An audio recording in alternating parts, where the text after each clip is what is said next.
오늘 우리에게 주시는 하나님의 말씀은 로마서 12장 1절 말씀입니다. 형제자매 여러분, 그러므로 나는 하나님의 자비하심을 힘입어 여러분에게 권합니다.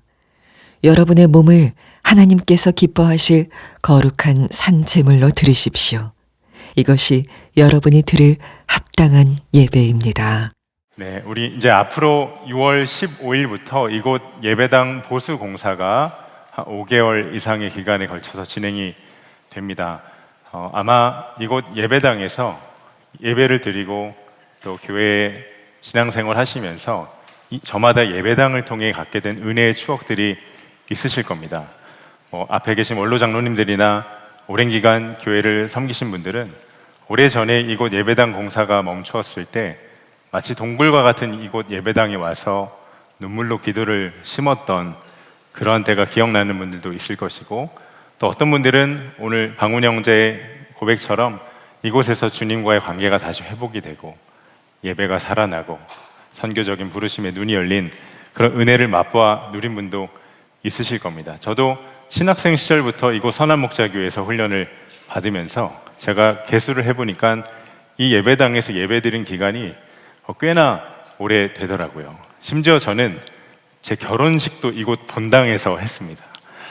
그러다 보니까 이제 앞으로 6월 15일 이후에 이 예배당을 이 모습을 볼 수 없을 거라는 생각에 아쉬움이 있기도 하였지만, 덩달아 지난 이곳에서 받았던 은혜들이 많이 떠올라서 최근 몇 주간 본당을 시간 날 때마다 드나들면서 마음과 또 눈에 많이 담아 두었습니다.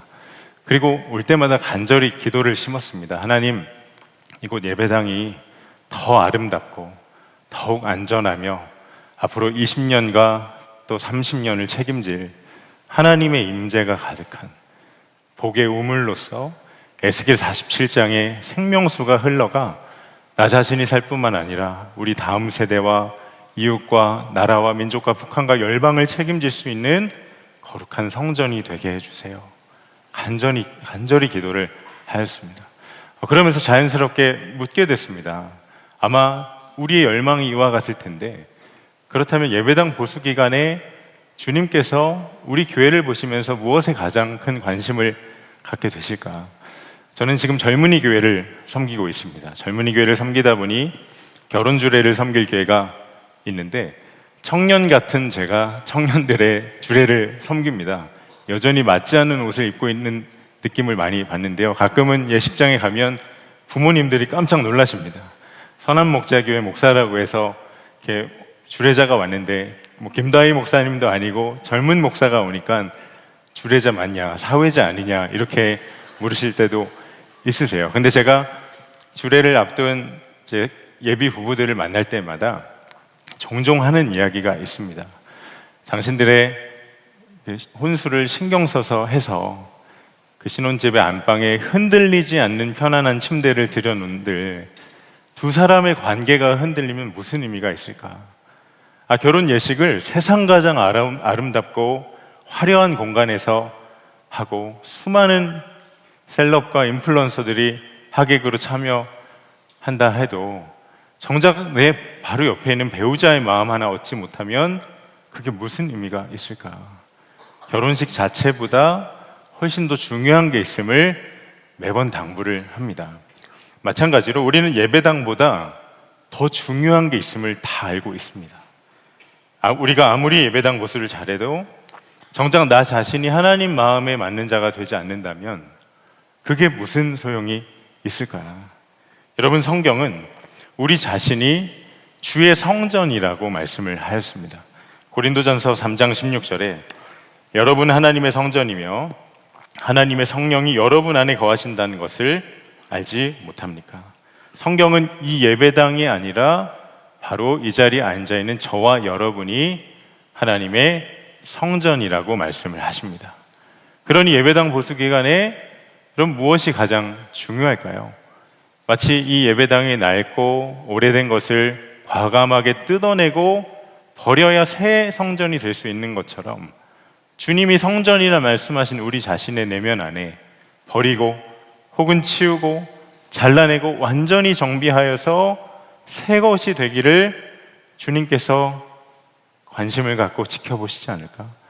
가장 그것을 주목하시지 않을까요? 벌써 20년도 더 된 일입니다. 이 예배당이 오랜 기간 건축 부채로 공사가 멈춰졌을 때 다시 공사가 재개되었던 기간이 있습니다. 그 시기에 지금 저희 교회에 집사님이신데 그 당시 청년이었던 한 분이 지방에서 서울로 상경했다가 바로 교회 옆에 있는 복정동에 있는 고시원의 터를 잡았습니다. 자연스럽게 우리 교회로 출석을 하게 됐고 그러면서 은혜를 많이 받았습니다. 그분의 인생에 있어서도 중요한 기로에 있던 타이밍을 놓치면 안 되는 시기였는데 마음 가운데 내가 은혜 받은 이 교회를 위해 헌신해야겠다. 자신의 젊음을 이 본당을 다시 공사하는 일에 드리고 싶다는 열망이 자라나는 겁니다. 그래서 공사 현장에 자신을 직접 뛰어들었지요. 근데 막상 시작하니 참 힘들었답니다. 하루는 저녁 퇴근 시간이 다 지났는데 목수분들이 이런저런 일을 막 시키시더래요. 짐을 이쪽에다 갖다 놓으라고 했다가 다시 저쪽에다 갖다 놓으라고 하고, 아니 다시 그럼 이쪽에다 갖다 놓으라고 하고, 제자리로 다시 도로 갖다 놓으라고. 참다가 혈기를 참지 못해서 큰 소리로 고성을 치면서 화를 냈는데 목수분들이 갑자기 그 형제를 빙 둘러싸더랍니다. 일할 때 썼던 망치랑 톱이랑 들고 빙 둘러싸더래요. 근데 가까스로 주변에 있던 분들이 말려서 그날 상황을 모면을 했는데 고시원에 누워서 자려고 하는데 억울해서 잠이 안 오는 거예요. 내가 도대체 뭘 잘못했나. 근데 그 순간 성령께서 마음 가운데 이런 마음을 주는 게, 아들아 나도 십자가에서 억울했다. 그럼 주님, 제가 그럼 도대체 뭘 해야 할까요? 네가 가서 용서를 구해라. 그래서 그 다음날 본당 구석구석 곳곳에서 일하던 목수분들 한 분 한 분 찾아가서 90도로 고개 숙여 정중하게 사과를 드렸답니다. 그런데 그때부터 똑같은 공사 현장인데 이전에는 보이지 않던 게 보이기 시작하더래요. 여러분, 그게 뭔지 아십니까? 자신의 실상이 보이기 시작을 하는 겁니다. 정말 먼지가 자욱한, 앞이 보이지 않을 정도로 먼지가 가득하고 캄캄하고 하루에도 몇 포대씩 버려야 할 공사 현장에 나오는 폐기물과 쓰레기들, 그 쓰레기 더미를 보면서 나의 실상을 마주하게 된 거죠. 내 마음 안에 혈기와 분노와 정욕과 하나님이 기뻐하시지 않는 마음이 여전히 너무 많이 살아 있었구나. 그런데 그 순간 너무 감격스럽게 하나가 깨달아졌는데, 이런 나를 버리지 않으시고 오히려 이런 날 위해 십자가에 대신 달려 죽으신 예수님이 생각이 났어요. 그러면서 더 감격이었던 건 만물보다 더러운 이 내 마음에 오셔서 그분이 주의 영으로 내주하심이 얼마나 큰 은혜인지, 얼마나 큰 은혜인지. 그렇게 그날부터 예배당을 짓는 것보다 더욱더 중요한 자신이 성전되어 하나님 앞에 지어져 가는 일이 그에게 시작이 된 것입니다.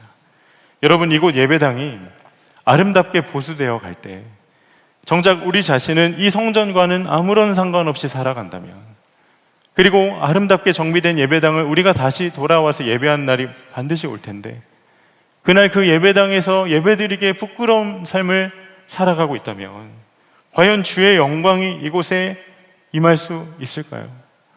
여러분, 주님의 영광이 이곳에 임하는 역사는 시공회사나 건축회사에 달린 일이 아니라 바로 저와 여러분에게 달려있는 일입니다. 우리 자신이 하나님 마음에 맞는 사람이 되는 것, 내면의 성전을 거룩하게 세워나가는 것, 그것이 성전된 우리의 사명인 것이죠. 여러분, 이 시간 이것을 꼭 믿음으로 붙드시기를 바랍니다. 그렇다면 그 내면의 성전은 우리가 어떻게 세워나갈 수 있을까요? 여러분, 우리의 내면의 성전은 참 역설적이지만 우리의 몸을 통해 세워집니다. 고린도전서 6장 19절, 여러분의 몸은 여러분 안에 계신 성령의 성전이라는 것을 알지 못합니까? 여러분은 성령을 하나님으로부터 받아서 모시고 있습니다. 여러분은 여러분 자신의 것이 아닙니다. 하나님은 우리의 영이 아니라 우리의 몸을 성전이라고 하셨습니다. 우리의 몸이 성전입니다. 그러니까 내면의 성전은 어떤 추상적이고 신비로운 체험을 통해 세워지는 게 아니라 가장 먼저 우리의 몸을 하나님께 드림으로 지어지게 된다는 것이죠. 여러분, 몸을 드린다는 게 한자어로 드릴헌의 몸신입니다. 헌신이라는 뜻이죠. 제가 이것을 말씀을 묵상하면서 이런 감동이 있었습니다. 이 예배당이 보수되고 새로워지려면 정말 많은 헌신이 필요한데, 나도 내 힘이 닿도록 내가 할 수 있는 범위 안에서, 우리 가정의 범위 안에서 힘이 닿도록 헌신을 좀 해보고 싶은데, 하나님께 드릴 수 있는 가장 최고의 헌신은 나의 몸을 주님께 드리는 것이겠구나. 오늘 본문인 로마서 12장 1절에 형제자매 여러분, 그러므로 나는 하나님의 자비하심을 힘입어 여러분에게 권합니다. 여러분의 몸을 하나님께서 기뻐하실 거룩한 산 제물로 드리십시오. 이것이 여러분이 드릴 합당한 예배입니다. 여러분, 우리가 하나님께 드릴 합당한 예배, 우리 영이 아니라 몸을 드리는 거라 분명히 말씀을 하고 있습니다. 근데 우리는 우리의 몸보다는 영혼을 더 중요하게 여기는 경향이 있죠. 기독교 영성의 전통을 살펴봐도 영혼을 더 중시하는 경향이 있습니다. 물론 영혼 너무 중요합니다.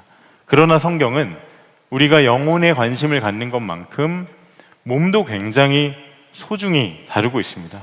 여러분, 우리의 몸에 영이 깃들여져 있죠. 가장 고귀한 영혼이 바로 우리의 몸에 깃들여져 있는 겁니다. 그러니 영혼만 중요하고 몸은 중요하지 않아, 이런 생각은 우리가 버려야 합니다. 그래서 사도 바울이 본문에서 여러분의 몸을 제물로 드리십시오. 여러분의 몸을 드리십시오. 그는 성도들로 하여금 분명히 기억하길 원했습니다. 내면의 성전을 세우는 하나님께 드릴 합당한 최고의 예배는, 진정한 그 예배는 마음과 생각을 드리는 것을 넘어 몸을 드리는 것이다. 이것을 성도들로 하여금 기억하길 원했던 것입니다. 여러분, 그러면 몸을 드린다는 것은 무엇을 말하는 걸까요? 로마서에서 말하는 몸은 단순히 우리의 육체만을 의미하지 않습니다. 우리가 몸으로 살고 있는 모든 영역을 말하죠. 내가 말하고 느끼고 생각하고 인간관계를 맺고 자녀를 양육하고 배우자에게 혹은 부모님에게, 심지어 내가 시간을 쓰고 돈을 사용하는 모든 방법이 우리의 내면의 성전을 세우는 예배와 관련이 있다는 것입니다. 우리는 주일 오전 9시 이 2부 예배를 예배 드리는 시간으로 생각을 합니다. 지난 한 주간의 내 삶이 어쨌든 하나님 앞에 잘 살지 못했어도, 그래, 오늘 이 예배를 잘 드리면 괜찮겠지 생각을 할 때가 있습니다. 과연 그럴까? 여러분, 진정한 예배는 예배당에서뿐만 아니라 월요일부터 토요일까지의 삶도 예배입니다. 왜? 하나님 우리의 몸을 드리라고 하셨으니까요. 그것이 하나님이 기쁘게 받으신 합당한 예배이고, 나아가 내면의 성전이 견고하게 세워지는 가장 강력한 도구가 된다는 것을 꼭 기억하셔야 합니다. 그런데 본문에 독특한 표현이 있습니다. 혹시 발견하신 분도 계실지 모르겠어요. 그게 뭐냐면 산제물입니다. 산제물. 구약을 조금만 아는 분이시라면 산제물, 이건 말이 안 되는 말인데, 마치 우리가 카페에 가서 저 따뜻한 아이스 아메리카노 한 잔 주세요 이렇게 말하는 것과 똑같은 겁니다. 왜냐하면 제물은 반드시 죽은 것이어야 했으니까요. 하나님께 드려질 제단 위에 올라갈 제물은 반드시 죽은 것이어야만 했습니다. 그런데 이 로마서를 쓴 사도 바울은 구약에 정통했던 사람이죠. 그런데 그가 제물을 그냥 제물이 아니라 산 제물이라고 합니다. 그런데 이 산 제물이 수식하는 것이 너희 몸이죠. 너희 몸을 산 제물로 드리라. 왜 그랬을까요? 여러분, 구약시대 때의 제물은 죽어진 채로 제단 위에 올라가야 했죠. 그건 단회적인 순종입니다. 한 번 죽음으로 끝나는 것이죠. 그러나 살아있는 제물이 되라는 건 한 번만 단회적으로 어떤 특별한 집회나 혹은 결단의 시간만 드려지라는 게 아닙니다. 살아 숨쉬는 모든 순간을 지속적으로 하나님께서 기뻐하시는 삶의 방식으로 살아가라, 산 제물로 드려져라, 이렇게 말씀을 하고 계시는 것이죠. 산재물로서 넘어져도 다시 주님을 바라보며 일어서고, 힘들어도 여력이 안 돼도 마음이 내키지 않아도 지속적으로 실증남 없이 끊임없이 쉼없이 하나님께 드려져라, 그렇게 말을 하고 있는 겁니다. 여러분은 어떠신가요? 하나님께서 지속적으로 받으시기에 합당한 거룩한 제물의 삶 살아가고 있으십니까? 여러분, 구약에서 하나님께서 받으시는 제물은 흠이 없고 온전한 것이어야 했습니다. 하나님께서 받으시기에 마땅한 것이어야 했죠. 더럽고 흠이 많은 것은, 부정한 것은 하나님께 드릴 수가 없었습니다. 혹시 하나님께서 여러분을 기쁘시게 받으실 수 없게 만드는, 아니 반드시 버려야 할 악한 삶의 습관은 없으십니까? 이전에 한동대 총장을 역임하셨던 고 김영길 총장님, 이분이 젊을 때 애주가이셨습니다. 그런데 남편 아내인 김영애 권사님이 그게 너무나도 불만이고 못마땅한 마음을 늘 갖고 계셨대요. 유명한 양주를 한 박스씩 사서 그렇게 벌컥벌컥 마셨는데, 그래서 남편 술 좀 끊게 해달라 하나님께 그렇게 기도했답니다. 남편이 근데 그걸 듣고 성경을 근거로 대면서 하나님께 이르지 말라고 이렇게 설득하기도 하고 늘 옥신각신 하셨대요. 근데 그러던 어느 날 이 아내인 김명애 권사님 친구가 에베소서 5장 18절 말씀이죠. 술 취하지 말라, 이는 방탕한 것이니 오직 성령으로 충만함을 받으라. 이 본문으로 한경직 목사님이 설교를 한 설교 테이프를 하나 건네주더랍니다. 이런 내용이었어요. 우리 그리스도인은 모두 경주하는 사람입니다. 무거운 옷을 걸치고 높은 구두 신고 달리는 사람입니까? 팬티만 입고 가벼운 자람으로 달리는 사람입니다. 예수 믿는 사람이 세상에서 즐기던 유익하지 못한 취미를 가지고 신앙생활하는 것은 마치 두꺼운 옷을 걸치고 양 다리에 모래주머니를 매달고 다니는 것과 같습니다. 정말 아멘이더래요. 근데 문제는 남편이 이걸 들어야 되는 거잖아요. 그래서 집에 있을 때 은근슬쩍 이 테이프를 틀어놓고 남편이 듣나 안 듣나 보았는데 남편이 듣더래요. 근데 거실에 앉아있던 남편이 표정이 갑자기 심각해지더랍니다. 그러면 자리에 벌떡 일어나서 주방으로 걸어가는데 순간 아내 권사님이 남편이 뭘 하려는지를 직감적으로 깨달은 거예요. 여보, 맛있던 것만 버리고 그냥 쌓여져 있는 건 그대로 두세요. 나중에 누군가의 집에 초대받아 가면 가져가게요. 그런데 김영길 총장님이 아내에게 하는 말이, 내가 꺼리는 걸 어떻게 다른 사람에게 줄 수 있어? 하면서 그 양주를 한 병 한 병 까서 싱크대에 거꾸로 꽂기 시작하는데, 양주는 버려지지만 그 가정에 생수의 강이 흘러 넘치기 시작하는 거죠. 그날 이후로 이분이 술을 입에 한 번도 댄 적이 없으시대요. 주님의 역사죠. 아니 목사님, 그렇게까지 유별나게 믿어야 하는 겁니까? 혹시 이런 생각을 갖고 있는 분 계신가요? 여러분, 이스라엘 백성들 일상에서의 예배를 실패했었기 때문에 하나님께서 성전에서 드리라는 그 예배를 완성할 수가 없었습니다. 아니 그 예배를 받으실 수가 없었던 거죠. 그러니까 이스라엘 백성들의 내면의 성전이 무너졌었기 때문에 하나님의 선택받은 백성, 하나님 예배하도록 지음받고 부름받은 그 백성들이 성전에서의 예배를 완성할 수 없고 하나님 받으실 수가 없었던 것이죠. 이 이야기를 들으면서 나도 그러한데, 나도 내 내면이 엉망인데, 나도 하나님 앞에 부끄럽고 흠 너무 많고 정말 죄투성인데 가슴이 턱 막히는 분도 계실지 모르겠어요. 여러분, 그러나 그것은 우리를 향한 주님의 마음을, 아니 복음을 정확히 이해하지 못한 생각입니다. 오늘 본문인 로마서 12장이 형제자매 여러분 그러므로 라고 시작합니다. 그러므로, 이게 무슨 말일까요? 여러분, 로마서 1장부터 11장까지의 말씀이 이 12장 1절의 그러므로를 위한 말씀이었다는 겁니다. 로마서 1장부터 11장까지를 이 그러므로가 다 받는 거죠. 그럼 로마서 1장에서 11장은 어떤 말씀이 기록되어 있을까요? 하나님의 한 의가 나타났는데 그분이 예수 그리스도이십니다. 그분이 우리를 의로워라 하시는데 우리는 모두 다 죄 아래에 있기 때문에 도무지 의로울 수가 없는 죄인들이죠. 그러나 하나님의 독생자 예수 그리스도께서 우리를 위한 화목제물이 되셔서 우리를 대신에 십자가에 못 박혀 죽으시고 우리는 그 아들을 믿음으로 의롭다함을 얻는 은혜를 얻게 됩니다. 그런데 이 은혜를 맛보았어도 여전히 육신을 입고 있기 때문에 바울이 단식하죠. 오라 나는 곤고한 자로다. 누가 이 사망의 몸에서 나를 건져줄까? 절규합니다.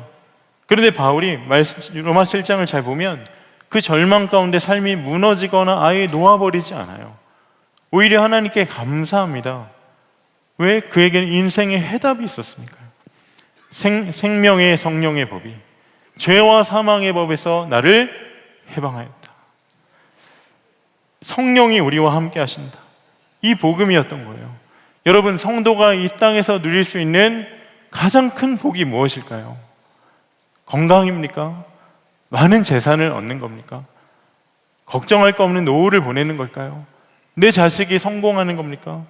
단언하건대 성도가 이 땅에서 누릴 수 있는 가장 최고의 복은 하나님이 우리와 함께 하시는 것입니다. 성령께서 우리 안에 거하시는 것이죠.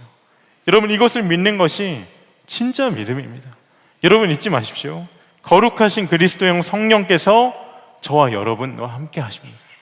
나 자신을 스스로 부정하고 더럽고 초라하게 여긴다 하여도 예수 그리스도를 믿는 자, 생명의 성령의 법으로 존재가 바뀌었기 때문에 우리는 이미 거룩한 제물이 되었습니다. 거룩하신 성령이 우리와 함께 하시니까요. 여러분, 모세를 보십시오. 하나님께서 처음 모세를 부르셨을 때 그가 있던 곳은 미디안 땅입니다. 여러분, 미디안 땅은 우상을 섬기던 이방인들의 땅이었죠. 이스라엘로서는 하나님과 상종할 수 없는, 섞일 수가 없는 부정한 곳이었습니다. 거기에 무슨 말씀 함께가 있었겠습니까? 예송행 일기가 있었습니까? 이런 예배당 없는 곳이었습니다. 그런데 하나님 모세를 부르실 때 그곳을 뭐라고 부르셨나? 출애굽기 3장 5절에 내가 선 곳은 거룩한 땅이니 내 발에서 신을 벗으라. 거룩한 땅이라고 하셨어요. 여러분, 거짓말 하신 겁니까? 아닙니다. 거룩한 땅이 될 수 있었던 것은 하나님의 임재 때문이었어요. 우리가 이전에 말씀 함께 묵상하면서 레위기와 출애굽기를 쭉 보았었는데, 출애굽기를 보면 이동용 텐트에 지나지 않았던 사람 손으로 만들었던 그 회막이 거룩한 성막으로 변화되는 장면이 성경에 기록되어 있습니다. 그게 출애굽기 29장 43절인데 내가 거기서 이스라엘 자손을 만나리니 내 영광으로 말미암아 회막이 거룩하게 될지라. 이동용 천막, 사람 손으로 만든 회막이 어떻게 거룩한 성막이 되죠? 하나님의 영광으로 말미암아 하나님의 임재가 임할 때 그곳이 거룩한 곳이 된다라는 겁니다. 여러분, 오늘 우리가 예배하는 이곳 예배당이 거룩한 것은 교회라서가 아닙니다. 하나님이 이곳에 임재하고 있기 때문에 거룩한 것입니다.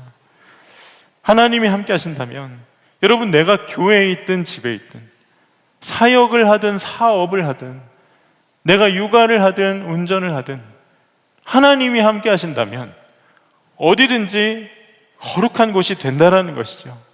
그러니 우리는 우리 자신을 언제라도 하나님께서 기뻐 받으실 거룩한 산 제물로 드릴 수가 있는 것입니다. 이것을 로마서 12장에선 합당한 예배라고 했습니다. 합당한 예배. 여러분, 합당한은 헬라어로 로기코스란 단어예요. 이게 영어의 로지컬, 논리적인의 어원이 되는 단어입니다. 이게 우리에게 뭘 말할까요?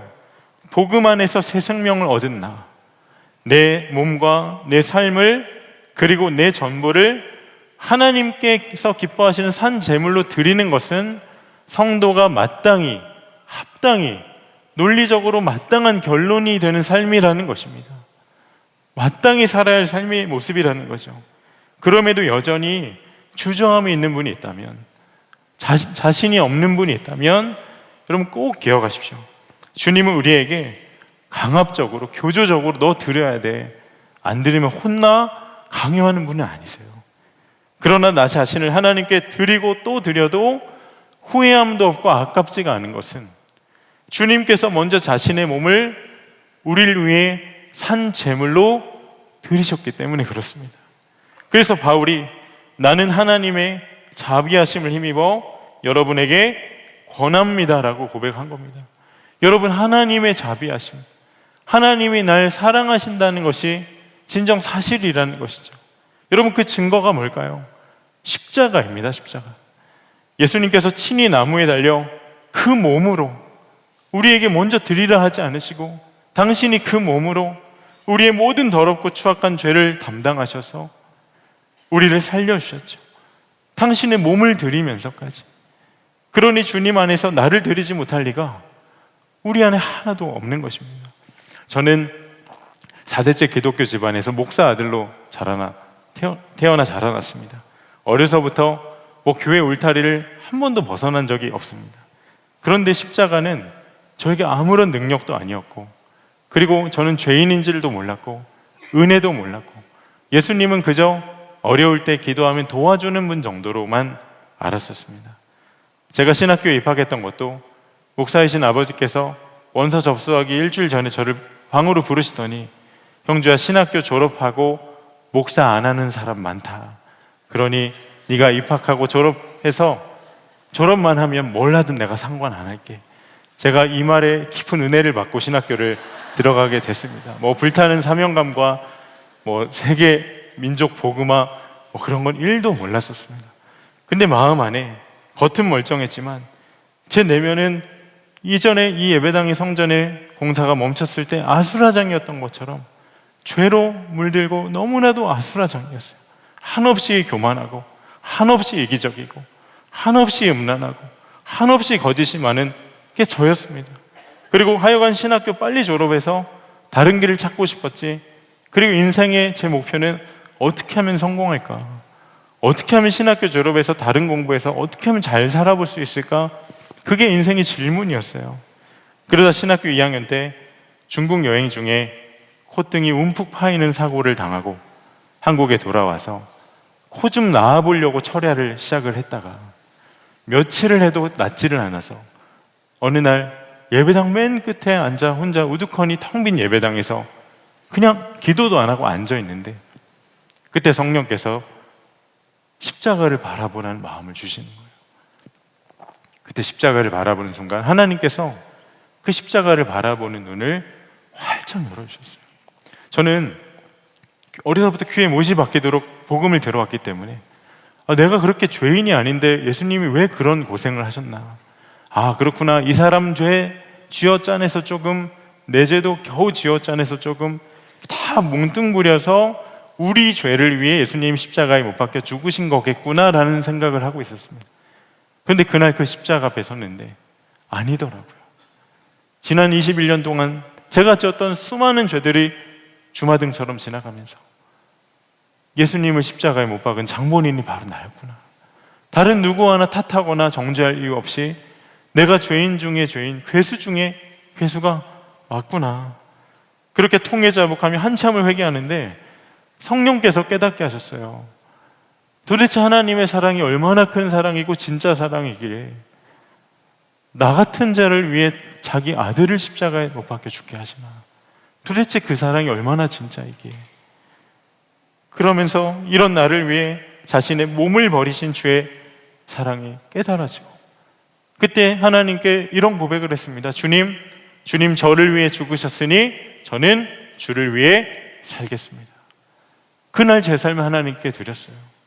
제 몸만 드린 게 아니라 저의 권리와 나의 미래의 소원과 나의 어떠한 선택의 결정과 비전과 내 삶의 꿈까지 하나님께 다 드렸어요. 제가 여러분 이제껏 살면서 그 후로 20년이 넘게 지났는데 그때의 삶을 후회하거나 아쉬움을 느낄 때가 있을까요? 아니요. 이것도 하나님의 은혜일 것 같은데 이 길밖에 없다고 생각하니까 제 마음은 더욱더 담대해집니다. 아니, 이런 나라도 받아주신 하나님이 얼마나 은혜인지, 더 드리지 못해서 아쉬울 뿐이지 하나님께 나를 드려 삶을 온전히 주께 헌신하며 살아가는 것을 한 번도 후회한 적이 없습니다. 여러분, 이 은혜에서 비껴간 사람은 이 자리에 단 한 사람도 없습니다. 오래전 이 예배당의 건축이 중단되었을 때 흉물처럼 남아있던 이 예배당, 수많은 건축 부채와 어려움의 부도 위기가 있었죠. 그런데 그럼에도 이 예배당을 떠나지 않고 기도하며 예배당을 지켰던 이전 세대의 성도님들이 계세요. 여러분, 그분들이 아무 소망 없어 보이던 이 예배당을 떠나지 않고 하나님의 전을 지었기 때문에 오늘 우리가 이 은혜를 함께 누리고 있는 것 아니겠습니까? 그런데 여러분, 그거 아시나요? 보수를 할 거라면 가장 시급하고 또 성전이라 말하기에 부끄럽고 당장 떠나도 어색하지가 않고 이상하지가 않은 정말 더럽고 소망 없는 나 자신을 떠나지 않은 분이 계세요. 한 번도 떠나지 않은 분이 계세요. 그분이 바로 우리 예수님이세요. 그분이 나를 거룩한 성전 삼으시려고 하늘의 모든 영광과 보좌를 버리고 이 땅에 인간의 몸을 입고 오셨죠. 그리고 죄가 없으신 그분이 죄가 되셔서 자기 몸을 들여 십자가에 못 박혀 달리셨습니다. 그리고 그 십자가에서 내가 보지 말아야 할 거 보아서 내 머리에, 그분의 머리에 가시 연료가 씌우셨고, 내가 이 두 손으로 하지 말아야 할 짓을 해서 이 손에 못이 박히셨으며, 내가 거룩한 성전인데 품지 말아야 할 생각, 먹지 말아야 할 거 먹어서 옆구리에 창이 찔리셨고, 내가 이 두 발로 가선 안 될 부정하고 더러운 곳에 가서 주님이 두 발에 못이 박히신 거예요. 여러분, 이런 날 살리시려 주님이 자신의 전부를 드려 하나님께 드려주셨는데, 여러분, 이제는 주를 위해 나를 드려야 하지 않겠습니까? 사랑하는 성도 여러분, 이제 우리 눈앞에 있는 이 예배당, 낡은 거 다 뜯어내고 새 자재가 들여오고 기술자들과 인부들의 땀방울로 인해서 새롭게 지어지게 될 겁니다. 아마 5개월 뒤 우리는 참으로 아름답고 안전한 예배당을 마주하게 될 겁니다. 그러나 꼭 기억하십시오. 눈에 보이는 예배당은 건축회사가 짓지만 하나님이 그토록 거하길 원하시는 우리의 내면의 성전은 우리의 몸을 통해 짓는 것입니다. 우리가 매일 아침 말씀 함께로 하나님의 말씀에 눈을 고정할 때 우리 내면 성전의 기둥이 세워지게 될 것입니다. 이 손으로 이웃을 섬기고 하나님이 기뻐하시는 일을 하고 거룩한 두 손 들어 나라와 민족과 성전과 가정을 위해, 하나님 나라를 위해 기도할 때 내면 성전의 벽돌이 한 장씩 쌓이게 될 것이에요. 내 안에 계신 주의 마음으로 용서 못할 일을 용서하고 주의 마음으로 품고 섬길 때 그 성전의 문이 활짝 열리게 될 것입니다. 그리고 주가 가라 말씀하시는 그곳에 내가 순종함으로 성전되어 나아갈 때 우리 내면의 성전이 완성이 될 것이에요. 그것이 온 교회가 함께 결단하길 원하는 플로우 47의 비전이 바로 그것입니다. 여러분, 예배당 공사가 진행되는 앞으로의 5개월의 기간, 단순히 예배당 곳곳에 흩어져서 우리가 불편하게 예배드리고 인내를 시험하는 그런 기간 아닙니다. 하나님께서 저와 여러분에게 특별하게 기회로 열어주신 우리 내면 성전의 전면 보수 기간인 것입니다. 저는 정말 소망합니다. 우리의 몸을, 우리의 삶을, 우리 자신을 하나님께 산 제물로 드림으로 우리가 거룩한 성전으로 완전히 새 것이 되고, 그리하여 5개월 뒤 이 보수 공사가 끝나는 날 아름답게 단장된 이 예배당 문을 열고 우리가 들어올 때 우리 자신을 거룩한 산 제물로 드려 아름답고 정말 거룩하게 세워진 성전된 우리들이 이곳을 가득 채우고, 그로 인해 하나님의 임재가 이곳에 부어지고 주님의 영광이 에스겔 47장의 말씀처럼 우리를 통해 세상 가운데로 흘러가게 될 그날을 간절히 소망합니다.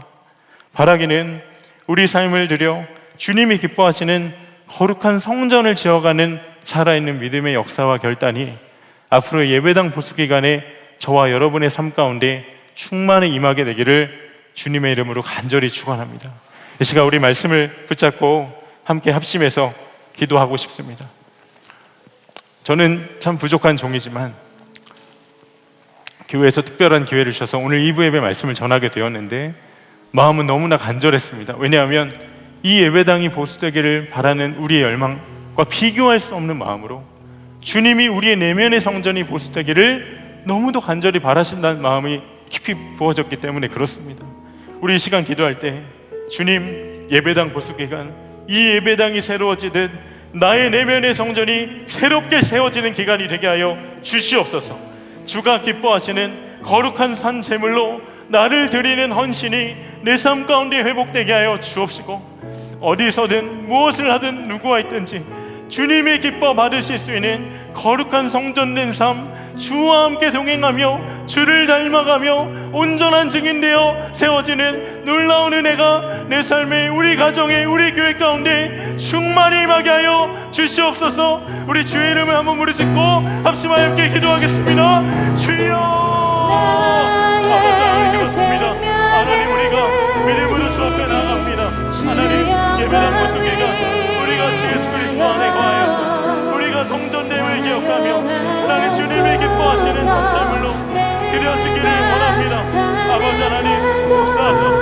충만하게 하소서. 충만하게 하소서. 충만하게 하소서. 하나님, 우리 안에 버려지고 정리되고 정비되어야 할 것이 있다면 하나님 과감하게 십자가에 못 박게 하시고, 하나님 예수님께서 진리 거하시기에 받으시기에 합당한 거룩한 산제물로 우리가 드려지게 하여 주소서. 찬양합니다.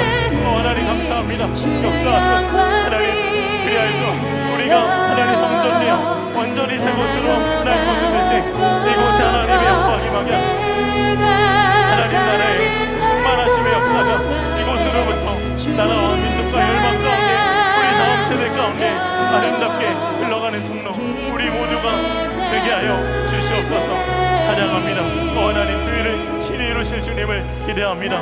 주님 행하시고 역사하시고 붙들어 주시옵소서. 감사합니다.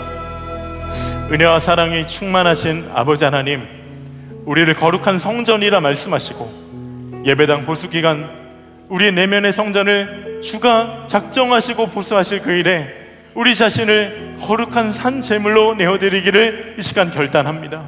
하나님, 받으시기에 합당한 예배자로서, 거룩한 산 제물로서 내 안에 계신 주 예수님과 동행하며 주를 닮아가며 하나님이 기뻐하시는 그 일에 나의 몸을 들여 헌신하는 예배당 보수기간 되게 하여 주옵시고, 이 자리에는 우리 모든 사랑하는 성도들의 삶이 하나님의 아름다운 성전으로 전면 보수되는 기간이 되게 하여 주시옵소서. 하나님, 앞으로 5개월간 예배당 보수기간을 우리가 앞두고 있습니다.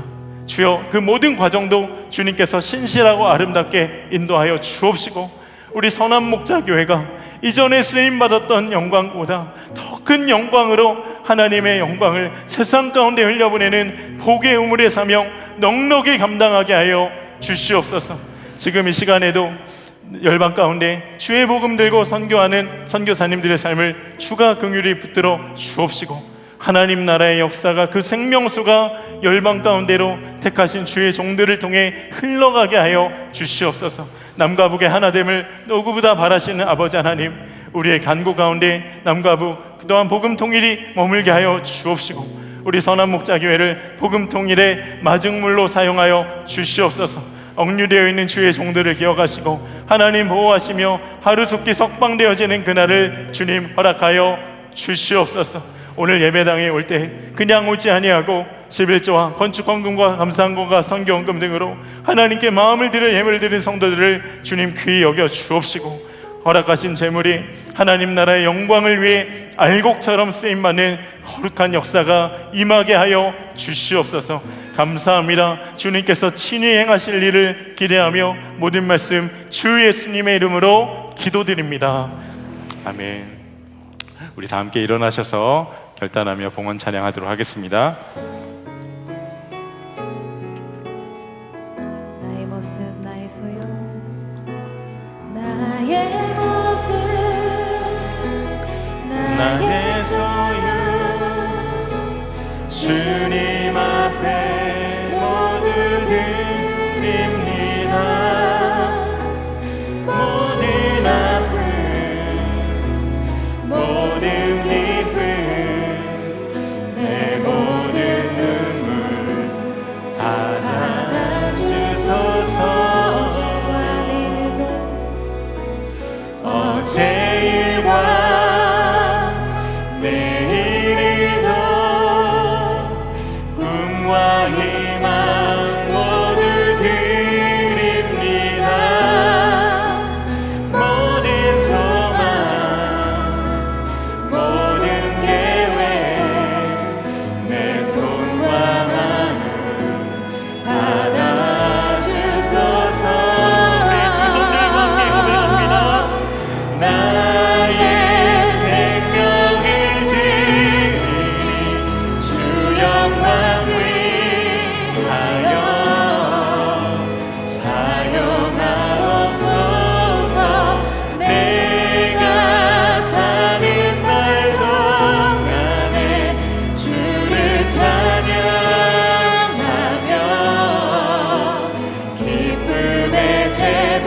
주 예수님의 은혜와 아버지 하나님의 말할 수 없이 크신 사랑하심과 성령의 내주교통 충만하게 하시는 역사가 나의 몸을 들여 거룩한 산 제물로 주께 합당한 예배드리기를 결단한 사랑하는 우리 모든 성도들 머리 위에, 선한 목자교회 위에, 나라와 민족과 열방 위에 이제로부터 영원히 함께 하시기를 간절히 축원하옵나이다.